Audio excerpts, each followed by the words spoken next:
Hello students, मैं Bhupendra sir Siddharth Hindi ज्ञानी सरता में आपका स्वागत करता हूं। मैंने प्रीवियस क्लास में सेल बायोलॉजी यानी जो 9th क्लास का जो चैप्टर चल रहा था जीवन की मौलिक इकाई कोशिका, उसमें हमने कई लेक्चर्स डाले हैं।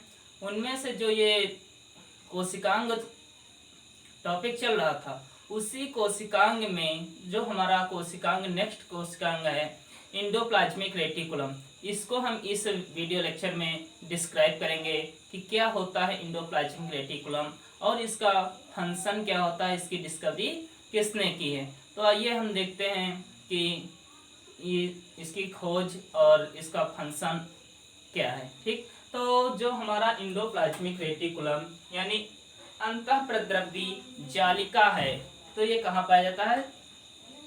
देखिए, हमने जब कोशिका पढ़ाया था तो कोशिका को हमने अच्छे से डिस्क्राइब किया था कि कोशिका क्या होती है, उसका स्ट्रक्चर कैसा होता है, कितने टाइप्स की होती हैं और कौन कौन से इसके सेल्स ऑर्गेनेल्स पाए जाते हैं। तो उसी क्रम में जो सेल्स ऑर्गेनेल्स है, सेल्स ऑर्गेनेल्स का मतलब है कोशिकांग। जो कोशिकांग पाए जाते हैं हमारे कोशिका के अंदर, तो उसमें जो एक इम्पोर्टेंट उसका अंग ये भी है जिसको हम क्या कहते हैं, इंडोप्लाज्मिक रेटिकुलम। तो देखिए ये क्या होता है इंडोप्लाज्मिक रेटिकुलम। तो इंडोप्लाज्मिक रेटिकुलम जो होता है ये हमारी कोशिका के साइटोप्लाज्म, ये कहाँ पाया जाता है, साइटोप्लाज्म में। साइटोप्लाज्म का मतलब होता है कोशिका द्रव्य। जो कोशिका द्रव्य यानी लिक्विड फॉर्म में जो कोशिका के अंदर भरा होता है उसी को हम कहते हैं कोशिका द्रव्य यानी साइटोप्लाज्म। तो साइटोप्लाज्म जो होता है कोशिका के अंदर, तो उसी कोशिका में ये क्या होती है, सिचुएटेड होती है, प्रेजेंट होती है। तो देखिए क्या होता है कि हमने बताया था जो कोशिका होती है, तो कोशिका के अंदर यानी उसके सेंटर पार्ट में न्यूक्लियस होता है और उसके आउटर यानी जो सेल होती है उसके बाहर एक क्या होती है, एक परत द्वारा वो घिरी होती है जिसको हम क्या कहते हैं, प्लाज्मा मेम्ब्रेन, या फिर कह सकते हैं कोशिका कला। तो ये जो कोशिका कला है इसको हम क्या कहेंगे, कोशिका कला। ठीक, ये जो कोशिका कला है ये हमारी outermost layer of cell यानी कोशिका के सबसे बाहरी परत है। और ये जो इनर में अंदर जो सेंटर में है कोशिका के, इसको हम क्या कहते हैं, न्यूक्लियर मेम्ब्रेन यानी केंद्रक कला। तो केंद्रक कला और सेल मेम्ब्रेन यानी कोशिका कला के अंदर ये क्या होती है, सिचुएटेड होती है। जब उसके अंदर ये प्रेजेंट होती है, इसी के कारण हमारी कोशिका क्या हो जाती है, छोटे छोटे चैम्बर यानी टुकड़ों में डिवाइड हो जाती है। तब जो हमारी कोशिका होती, जो इसका इंडोप्लाज्मिक रेटिकुलम का अंदर का पार्ट होता है, जो अंदर का इनर भाग होता है, वो किससे अटैच होता है, इंडोप्लाज्मिक रेटिकुलम अटैच होता है न्यूक्लियर मेम्ब्रेन यानी केंद्रक कला की सतह से जुड़ी हुई होती है। नेक्स्ट जो उसका आउटर छोर यानी उसका बाहरी किनारा होता है वो सेल मेम्ब्रेन से अटैच होता है। ठीक, तो ये जो स्ट्रक्चर है इसको इस प्रकार कह सकते हैं कि यह कोशिका में उपस्थित कोशिका द्रव्य में खंड युक्त होने के क्या यानी कुंडलित होती है या फोल्डेड होती है या मुड़ी हुई। देखिए आप लोग देख रहे हैं कि इसकी संरचना क्या है, मुड़ी हुई है। तो इन्हीं मुड़ी हुई के कारण क्या होता है, ये साइटोप्लाज्म को क्या करता है, डिवाइड कर देता है यानी हमारी सेल को ये क्या कर देता है, टुकड़ों टुकड़ों में विभक्त कर देता है।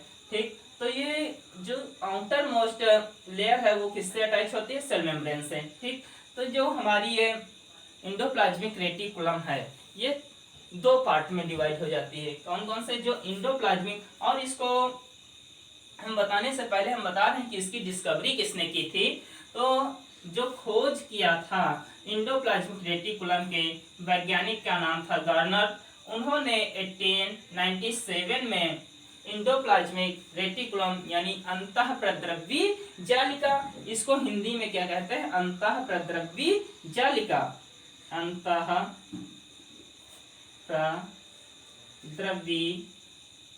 जालिका। ठीक, याद रखिएगा इसको हिंदी में क्या कहते हैं, अंतः प्रद्रव्य जालिका। ठीक, तो ये इसकी खोज किसने किया था? गार्नर ने किया था 1897 में। याद रखिएगा, इंपॉर्टेंट पार्ट है इसका। ठीक, तो क्या होता है कि जो हमारा इंडोप्लाज्मिक रेटिकुलम होता है, ये दो टाइप, यानी इसके जो पार्ट होते हैं वो दो प्रकार के होते हैं। फिगर में देखिएगा आप लोग, इसको हमने बताया कि ये क्या था, न्यूक्लियर मेम्ब्रेन, और ये क्या, स्मूथ इंडोप्लाज्मिक रेटिकुलम। इसको शार्ट में कभी कभी एग्जाम में पूछ सकता है कि इंडोप्लाज्मिक रेटिकुलम ना देकर ईआर क्या है, तो अगर इतना भी दिया यानी इसको हम शार्ट में ईआर कहते हैं, इंडोप्लाज्मिक रेटिकुलम। तो ये टू टाइप्स होता है। फर्स्ट होता है smooth endoplasmic reticulum and rough endoplasmic reticulum. तो स्मूथ यानी स्मूथ का मतलब होता है चिकना, जो चिकना होता है इंडोप्लाज्मिक रेटिकुलम, उसको चिकना क्यों कहा जाता है। एंड जो रफ यानी खुरदरा होता है, तो उसको खुरदरा हम किसकी प्रेजेंटेशन के अकॉर्डिंग उसको हम रफ इंडोप्लाज्मिक रेटिकुलम कहते हैं, उसको हम इसको बता रहे हैं इस वीडियो में। तो जो हमारा ईआर है, ईआर वो क्या हो जाता है, डिवाइड हो जाता है दो पार्ट में। एक हो जाता है स्मूथ ईआर, और सेकंड हो जाता है रफ ईआर।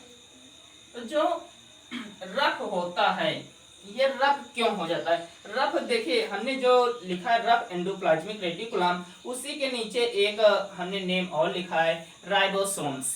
ठीक, ये क्या है, राइबोसोम्स। यहाँ पर देखिए आप लोगों को दिख रहे होंगे, यहाँ पे क्या होते हैं, इसकी लेयर पे राइबोसोम प्रेजेंट है, यानी इसकी आउटर सतह पर क्या होते हैं, राइबोसोम उपस्थित होने के कारण ये एक खुरदरी संरचना बना देता है। यानी ये सरसों के दाने की तरह दिख सकते हैं, या आप लोग इसको समझ सकते हैं कि ग्रेन्यूल लाइक, यानी दाने के समान उसके ऊपर क्या होती है, संरचनाएं उभरी हुई होती हैं, जिनको क्या कहते हैं, राइबोसोम्स। और यही राइबोसोम्स के प्रेजेंटेशन के कारण इसको हम क्या कह देते हैं, रफ इंडोप्लाज्मिक रेटिकुलम। यानी उसकी जो सतह होती है, जब राइबोसोम्स प्रेजेंट होते हैं तो एक वो क्या करते हैं, खुरदरी संरचना बना देता है। ये क्या है, उस पे जो प्रेजेंटेशन होता है, इन्हीं प्रेजेंटेशन के कारण इसकी जो सतह होता है वो क्या हो जाती है, खुरदरी हो जाती है।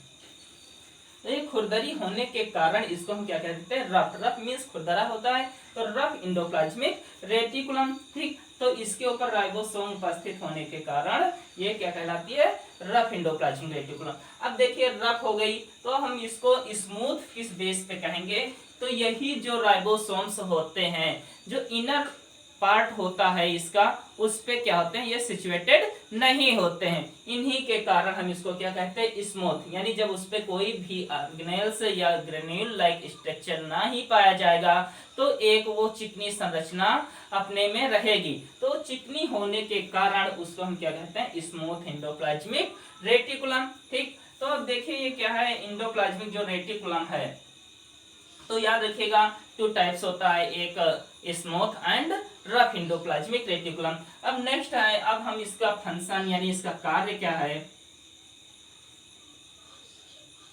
इसको देख लेते हैं। जो इम्पोर्टेंट टॉपिक है इसमें, और इसमें विशेष कुछ बताना नहीं, इतना ही लिख देना, इसकी खोज किसने की, ये किससे किससे अटैच होता है, nuclear membrane and cell membrane. Types क्या हो जाएगा, smooth endoplasmic reticulum and rough endoplasmic reticulum. और इसकी सतह पर क्या पाया जाता है, कभी पूछ लिया जाता है कि इनका फंक्शन क्या होता है, तो अभी हम फंक्शन में बता दे रहे हैं कि राइबोसोम्स क्या होता है। ये राइबोसोम्स का जनरली भी कभी कभी क्वेश्चन में पूछ लिया था कि कार्य क्या होता है, तो ये ओनली वन, इसको मेन जो सुटेबल आंसर है वो क्या करता है, प्रोटीन को संश्लेषण करता है, यानी सिंथेसिस ऑफ प्रोटीन, प्रोटीन का संश्लेषण करता है।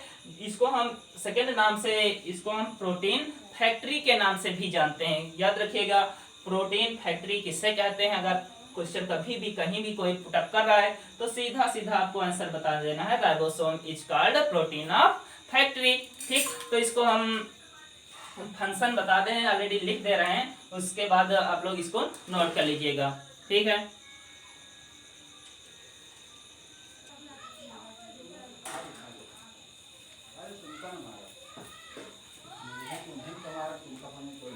हेलो स्टूडेंट्स, अब देखिए हमने इसमें फंक्शन लिखा है तो आप लोग एक एक समझ लीजिए क्या होता है। देखिए क्या होता है, जो एंडोप्लाज्मिक रेटिकुलम होता है उसका फंक्शन क्या होता है, फंक्शन ऑफ एआर यानी एंडोप्लाज्मिक रेटिकुलम। तो यह कोशिका को सहायता देने के लिए यांत्रिक ढांचे का कार्य करती है, यानी ये जो क्या करती है, जो हमारी सेल्स होती हैं उनको ये हेल्प करती है यानी सहायता प्रदान करती है। और जो सहायता किस लिए करती है, ये क्या होती है, जब इनमें कुंडलित होती हैं तो उसमें एक ढांचे का फॉर्मेशन होता है, तो ढांचा जब बनेगा तो वो मोर स्टेबल्स हो जाएंगे। ठीक, फर्स्ट क्लियर हो गया, फर्स्ट पॉइंट। नेक्स्ट क्या है, वलयिक होने के कारण कोशिका को विभिन्न क्रियाओं के लिए अधिक पृष्ठीय सतह प्रदान करती हैं। ठीक, ये कुंडलित यानी वलयिक का मतलब ये जो मुड़ी हुई होती हैं, इसके कारण कोशिका को ये क्या कर देती हैं, विभिन्न क्रियाओं के लिए अधिक कई पृष्ठों में यानी कई खंडों में उसको डिवाइड कर देती हैं। ठीक, नेक्स्ट है कणिकामय। कणिकामय अंतःप्रद्रवी जालिका पर उपस्थित राइबोसोम्स प्रोटीन संश्लेषण का केंद्र होते हैं। हमने बताया था अभी जस्ट क्या होते हैं, ये प्रोटीन सिंथेसिस करते हैं यानी प्रोटीन का संश्लेषण करते हैं। इसी कारण इसको क्या बताया गया कि अंतःप्रद्रवी, ये कणिकामय इसी प्रेजेंटेशन के कारण इसको कणिकामय कहते हैं। तो कणिकामय अंतःप्रद्रवी जालिका पर उपस्थित राइबोसोम्स प्रोटीन संश्लेषण का कार्य होते हैं। ठीक, नेक्स्ट है कोशिका के अंदर पदार्थों को एक स्थान से दूसरे स्थान तक पहुंचाने का कार्य करते हैं। ठीक, जो इसमें ट्रांसपोर्टेशन का कार्य होता है तो वो कौन करता है, एंडोप्लाज्मिक रेटिकुलम रिस्पांसिबल होता है इसके लिए। जो हमारा लास्ट है वसा, कोलेस्ट्रॉल, स्टेरॉइड आदि के लिए उपयोगी एंजाइम्स इसमें उपस्थित होते हैं ईआर यानी एंडोप्लाज्मिक रेटिकुलम में विभिन्न पदार्थों का संश्लेषण करने के लिए क्या इसमें एंजाइम्स यानी व्हीकल्स इसमें प्रेजेंट होते हैं, उपस्थित होते हैं। तो स्टूडेंट्स आई होप आप लोग समझ गए होंगे एंडोप्लाज्मिक रेटिकुलम क्या है और इसका कोशिका में क्या महत्वपूर्ण स्थान है। Thank you all of you.